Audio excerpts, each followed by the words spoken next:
Hello student, in previous lecture we have seen that the topic is are you a diet? Previous lecture we have seen that how to take care of our personal hygiene. आपण स्वतःच्या आरोग्याची काळजी कशी घ्यायची हे आपण पाहिलेले आहे.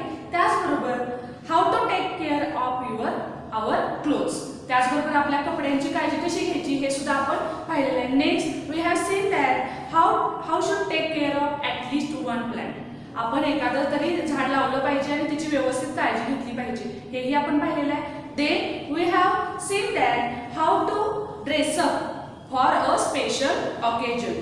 We have seen. Then how to convey an oral message correctly. This also we have seen. Now today we have seen next page number 25. See in the textbook page number 25. You must know how to sew. sew म्हणजे काय शिवणे किंवा काय करणे विणणे. आता बघा you must know. know म्हणजे माहित असते. आपल्याला हे माहित असलं पाहिजे की आपण शिवायचं कसं आहे, काय काय शिवायचं ते बघूया आपण आणि कशा पद्धतीने. I can thread a needle. पहिल्यांदा बघा आपण काय करतो, कोणतंही शिवण्यासाठी कापड शिवण्यासाठी सुरुवातीला काय करतो आपण सुईमध्ये दोरा ओवतो. ते सुद्धा आपल्याला आलं पाहिजे. I put a knot in the thread when I string flowers or beads in it. बघा put a knot. knot म्हणजे काय, knot means गाठ. आपण जेव्हा काही होतो दोऱ्यामध्ये त्याला शेवटचं जे टोक आहे तिथे काय मारली पाहिजे, गाठ मारली, जेणेकरून आपण जे फुलं असतील किंवा मणी असतील त्या दोऱ्यामध्ये होणार आहे ते खाली पडू नये यासाठी. So you put a not in the thread when I string flowers or beads in it. जेव्हा मी त्याच्यामध्ये फ्लॉवर फुले किंवा मणी होणार आहे त्याच्यानंतर आधीच काय केलं पाहिजे, आपण त्याला गाठ मारली पाहिजे दोऱ्याला. Next I can make this stitches. या आता मी जे सांगणार आहे ते स्टिचेस आपल्याला आले पाहिजे. Running stitch and back stitch, धाव टाका किंवा पाठीमागचा टाका. I can also hem the border. Border means कडा, हेम म्हणजे दुमडणे, हे सुद्धा आपल्याला आलं पाहिजे. Then I can sew up a tear in my clothes. बघा सीव अप म्हणजे काय करणे, शिवणे. त्याचबरोबर जिथं फाटला असेल, आपला शर्ट असेल, आपला ड्रेस असेल, तो कुठेतरी थोडासा फाटतो बघा, तर आपल्याला काय आलं पाहिजे, तो शिवता आला पाहिजे. I can even sew a button. बघा त्याच पद्धतीनं आपल्याला बटन सुद्धा लावता आलं पाहिजे. There is a stitch called a button hole stitch. बघा आपण जिथं बटन लावून छिद्राला बटन लावतो, जिथं तुटलेलं आहे त्याला काय म्हटलं जातं, बटन होल स्टिच. तिथं आपण टाका घालतो जेणेकरून ते बटन पुन्हा निसटू नये यासाठी. Once I made a handkerchief by sewing the edges of a square piece of cloth. आता बघा जेव्हा आपल्याला हँकरचीफ बनवायचा असतो, हात रुमाल, त्याला काय केलं जातं, स्क्वेअर आकाराचा कपड्याचा तुकडा घेतला जातो आणि त्याच्या ज्या बॉर्डर आहेत, इजेस आहेत, त्या शिवल्यानंतर आपलं काय तयार होतं, हँकरचीफ. हे सुद्धा अगदी सोपं काम आहे. So you should have the knowledge of making or sewing the handkerchief or make a stitch a cloth or make a handkerchief, sew a button. अशा प्रकारची छोटी छोटी कामं आपल्याला आली पाहिजे. Next page number 26. I love to help in the kitchen. बघा आपल्याला किचनमध्ये आपण पाहतो की आपली आई काम करत असते, तर तिला हेल्प करण्यासाठी सुद्धा आपल्याला मदत करता आली पाहिजे. आपल्याला त्याच्यामध्ये आवड निर्माण झाली पाहिजे. प्रत्येकानेच काय केली पाहिजे, आपण किचनमध्ये मदत करण्याचा प्रयत्न केला पाहिजे. बघा त्याच्यामध्ये छोटी छोटी कामं काय काय सांगितलेली आहेत बघा. आय क्लीन और wash fruits and vegetables.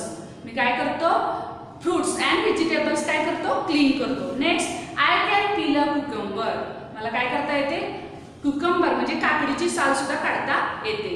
I help mother in cleaning grains and cereals. बघा I help mother in cleaning, clean म्हणजे स्वच्छ करणे, ग्रेन्स अँड सिरियल्स धान्य आणि डाळी हे आपण काय करतो, सुरुवातीला क्लीन करतो, ते सुद्धा आपल्याला काम आलं पाहिजे. Then I like shifting grain or floor.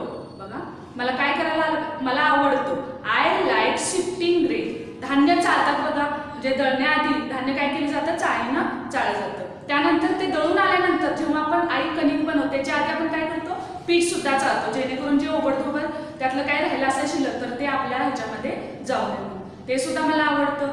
Then I am good at slicing, chopping, cutting. बघा जे आपल्याला जे फ्रूट्स आहेत, व्हेजिटेबल्स आहेत, त्याचं आपण काय करतो, खाण्यापूर्वी स्वच्छ क्लीन करतो. देन आय काय म्हणतो बघा, मला काय काय येतं, I am good at slicing. मला चांगल्या कटिंग करता येतं, चॉपिंग करता येतं. Fruits and vegetable. कशाचे? Fruits and vegetables. Then I can prepare a few simple dishes. मला छोट्या छोट्या डिशेस सुद्धा बनवता येतात. फॉर एक्झाम्पल सॅलड असेल, देन पीनट लाडू म्हणजे शेंगदाण्याचे लाडू. Then I love to shake or eat peas and green grams. बघा ग्रीन ग्राम म्हणजे काय? हरभरे. त्यानंतर पीज, बीन्स याच्या शेंगा आहेत ते सुद्धा मला काय करता येतात? सोलता येतात. And peanuts. पीनट म्हणजे आपण शेंगा म्हणतो, म्हणजे शेंगदाण्याच्या आधी जे शेंगा असतात भुईमुगाचे ते सुद्धा आपण फोडून तळफळे वेगळे करतो आणि शेंगदाणे वेगळे. याला काय म्हणतात? काय? शेल. पीनट, बीन्स और ग्रीन ग्राम. याचे काय केलं जातं? आपण शेंगा सोलून त्याची तळफळे बाजूला करतो आणि म्हणजे शेंगा हे वेगळं करतो. शेंगदाणे असतील मग किंवा आपण म्हणतो बीन्स त्यातले बिया बाजूला काढतो. अशा पद्धतीची छोटी छोटी कामं आपल्याला आली पाहिजे. They it's fun to churn and at the end you can get a buttermilk. बघा ताक ढवळल्यानंतर, चर्न केल्यानंतर घुसणे म्हणतो आपण त्याला, त्याच्यानंतर शेवटी काय मिळतं आपल्याला? लोणी. हे सुद्धा याच्यामध्ये सुद्धा काय आहे? वेगळीच मजा आहे. मला ते काम खूप आवडतं. Next it's not easy to make a dough and roll out puris और चपातीज. बघा आपल्याला वाटतं तितकं सोपं नाही. आई जेव्हा किचनमध्ये काम करते आपल्याला ते खूप इझी आहे, मी सुद्धा करू शकते, पण जेव्हा तुम्ही प्रॅक्टिकली करायला जाता ते काम तेव्हा ते इतकं सोपं नाही आहे. कणिक बनवणं, पीठ घेणं, त्याच्यामध्ये पाणी ॲड करणं आपल्याला इतकंच वाटतं, पण ते पाणी जर त्याचं कमी जास्त प्रमाण झालं तर ती कणिक व्यवस्थित बनत नाही. म्हणून लेखक कसं म्हणतो की इट्स नॉट सो इझी. इतकं सोपं नाही आहे टू मेक अ डफ फ्रॉम द आपण काय म्हणतो? फ्लोअर. म्हणजे पिठापासून कणिक बनवणं इतकं सोपं काम नाही. अँड रोल आउट पुरीज और चपाती. त्याच्यानंतर ते पुढची प्रोसेस कोणती आहे? ती कणकीपासून चपाती किंवा भाकरी तयार करणे. देन पुरीज असेल. मेकिंग भाकरी इज अ स्किल्ड जॉब. बघा आता भाकरी बनवणं सुद्धा कसं आहे? कौशल्याचं काम आहे. दिसायला तर सोपी वाटते पण तितकंच काय आहे? स्किल्ड जॉब आहे. काय बनवणं? टू मेक अ भाकरी is also a skilled job. Next page number 27. Do answers the phone politely and in Marathi or English and take down a message when necessary. It is most important. बघा जेव्हा घरी आपले parents नसतात तेव्हा call येतो फोनवरती, पण तो कॉल जेव्हा तुम्ही अटेंड करता you should speak to the particular person with politely. आपल्यामध्ये नम्रता पाहिजे त्या बोलण्यामध्ये. मग तो मेसेज बोलताना मराठी लँग्वेज असेल किंवा इंग्लिशमध्ये असेल. And take down a message when necessary. जेव्हा आवश्यकता असेल, इम्पॉर्टंट असेल त्याला आपल्याला काय केलं पाहिजे? तो मेसेज काय केला पाहिजे? लिहून घेतला पाहिजे. म्हणजे हे सुद्धा काय आहे? खूप महत्त्वाचं आहे. फॉर एक्झाम्पल बघा, hello aunty, this is Bittu. Mother's not at home. आई घरी नाहीये. Do you have any message for her. म्हणजे तुमची जी भाषा आहे त्याच्यामध्ये पोलाइटनेस इज अ मस्ट. नम्रता असणं खूप गरजेचं आहे जेव्हा तुम्ही काय करता? फोनवरती बोलत असता. Hello uncle, how are you. I am giving the phone to grandpa. बघा ग्रँडपाला फोन द्यायचा आहे पण लगेच देऊन चालेल का? जी व्यक्ती आपल्याशी बोलत आहे त्याच्याशी आपण 2 वाक्य तरी बोललं पाहिजे. For example how are you तुम्ही विचारलं पाहिजे. This is a common sense. How are you तुम्ही कसे आहात? I am giving the phone to grandpa. Okay then see you bye bye. Like that. म्हणजे जेव्हा तुम्ही फोनवरती बोलता तेव्हा तुमची जी भाषा आहे ती कशी पाहिजे? पोलाइट पाहिजे. त्याचबरोबर जर इम्पॉर्टंट मेसेज असेल तर तो नोट डाऊन करणं हे खूप महत्त्वाचं आहे आणि तो कन्वे करणं व्यवस्थित आपल्या पॅरेंट्सकडे हे सुद्धा काय आहे? खूप महत्त्वाचं आहे. Then last one, you must learn to be a smart consumer. बघा काय म्हटलेलं आहे? You must learn. तुम्ही हे शिकलं पाहिजे. काय? To be a smart consumer. Consumer म्हणजे ग्राहक. एक चांगलं ग्राहक कसं बनायचं आहे हे तुम्ही आता शिकलं पाहिजे. फर्स्ट ऑफ ऑल त्यासाठी काय काय गरजेचं आहे बघा. I always check the product I am buy. तुम्ही जेव्हा एखादी वस्तू खरेदी करता तेव्हा ती चेक करणं खूप गरजेचं आहे. म्हणजे दिल्या दुकानामध्ये ॲज इट इज घेणं बरोबर नाही. ती व्यवस्थित आहे का हे चेक पहिला करणं गरजेचं आहे. Second, I make sure that the price is right. तुम्ही त्याचबरोबर काय केली पाहिजे? खात्री केली पाहिजे. दिलेली जी अमाऊंट दुकानदाराने सांगितलेली आहे ती खरोखर जेवढी सांगितली तितकीच आहे का हे सुद्धा चेक करणं आपलं काय आहे? कर्तव्य आहे की दिलेली किंमत योग्य आहे किंवा नाही. Then I always pay the right amount. मी नेहमीच त्याच्या बदल्यात वस्तूच्या बदल्यात जी किंमत देणार आहे ती अमाऊंट कशी पाहिजे? योग्य असणं गरजेचं आहे. Then I do mental arithmetic और simple calculation before I pay the shopkeeper. बघा दुकानदार आपल्याला काय करतो, जेवढे आपण प्रोडक्ट घेतलेले आहे त्याचे एक कॅल्क्युलेशन करतो आणि अमाऊंट सांगतो. पण तुम्ही त्यावेळेला काय केलं पाहिजे, तेव्हा शॉपकीपर काय करतो, एक तर मेंटल अरेंजमेंट करतो किंवा ही use the calculator or internet or laptop. आता शक्यतो आत्ताच्या ह्याच्यामध्ये काय केलं, कॉम्प्युटरवरती बिलिंग केलं जातं. पण छोटे छोटे जे दुकानदार आहेत ते काय करतात, कॅल्क्युलेटरवर हिशोब करतात. पण त्यावेळेला तुमच्याकडे काय अवेलेबल नसेल कॅल्क्युलेशनसाठी, तो you should do mental arithmetic or simple calculation. तुम्ही मनाच्या मनात ते अंकगणित करणं गरजेचं आहे, कॅल्क्युलेशन हिशोब करणं गरजेचं आहे. कशापूर्वी, before I pay the shopkeeper. मी सुद्धा काय करते, शॉपकीपरला पैसे देण्याआधी मनातल्या मनात अंकगणित करते. आपण जे पे करणार आहोत पैसे, अमाऊंट, ती हिशोब जो आहे तो बरोबर आहे का. That is why I am able to collect the correct change.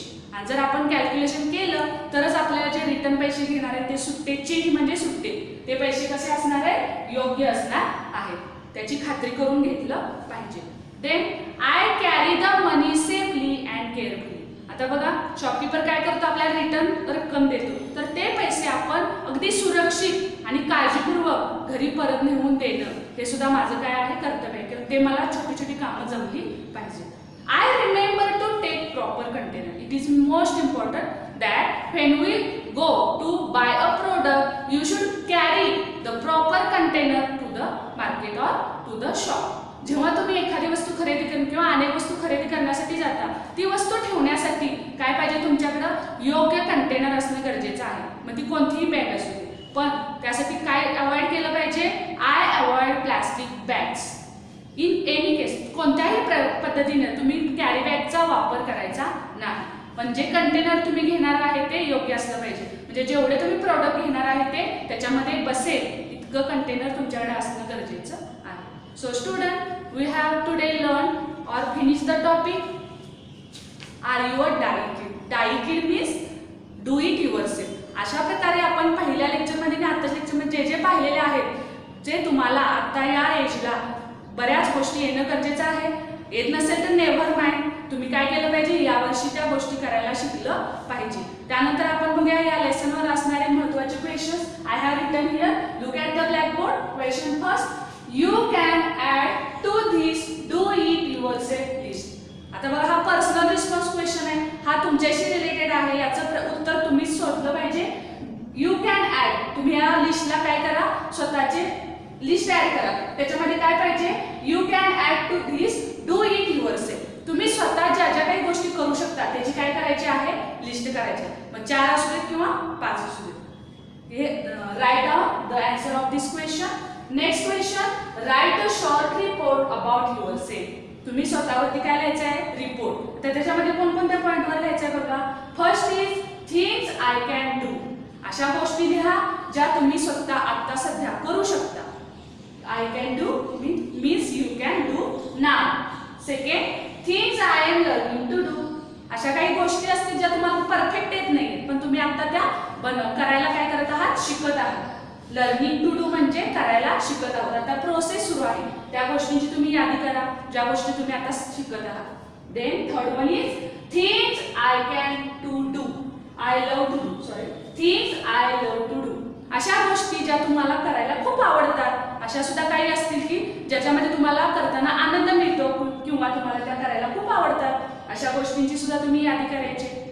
Things, last one is things I want to learn from my mother or father. बघा, तुमचे पॅरेंट जे आहेत, मदर ऑर फादर, ते तुमच्यासाठी आयडियल पर्सन असतात आणि त्यांच्याकडे अशा काही गोष्टी असतात ज्या तुम्हाला खूप आवडतात की मला पण हे जमलं पाहिजे, हे बाबांना चांगलं येतं, आईला चांगलं येतं. तर तुम्हाला असं का, कोणत्या गोष्टी त्यांच्याकडून शिकायला आवडतील, अशा गोष्टींची सुद्धा काय करायची, तुम्ही यादी करायची. Do you understand this lesson? Okay, next part we will see in the next lecture. Thank you.